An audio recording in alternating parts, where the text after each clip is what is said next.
If you've done some stuff in procurement, make sure you got your stories, right, about procurement. And last but not least, this will also map back to what I showed in the beginning about people. This is your stakeholder stories.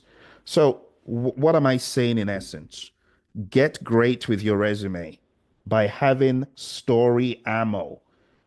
Story ammo. If there's an element of doubt, like, people like as we say, they like trying your patience. They're just like trying you. They just try you a little bit and see, let's see if you really are as good as you are. Tell me a situation where you worked on a business process improvement and they give you some scenario. Your chances of answering every question with examples and flawlessly is a lot higher when you have your story ammo. People, process, and business stories, integration, scope, schedule, cost, quality, resources, communication, risk, procurement, and stakeholder stories.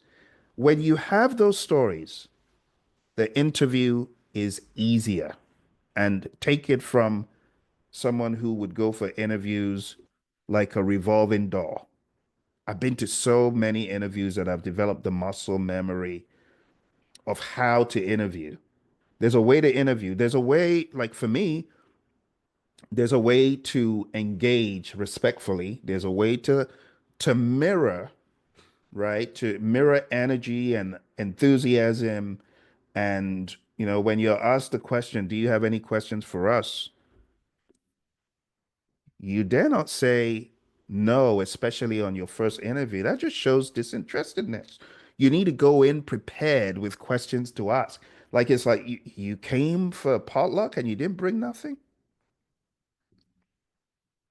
So, my friends, what I'm trying to tell you is in order to succeed in your interviews, know your resume inside out.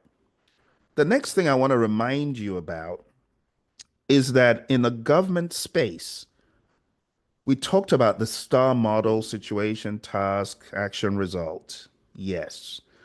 But I want you to understand that not everyone in the government space has those metrics to make it smart because they're just not that great at record keeping. And I'm not saying everyone, I'm just saying some agencies are not that great in record keeping. So you might have a challenge in putting some percentages to the level of improvement and so on. But don't be moved by that. It's okay. Don't be moved by that. What you do need to do is find more creative ways of showing progress. Okay. But just make sure before you go for an interview, you have studied your resume. You are the boss of your resume.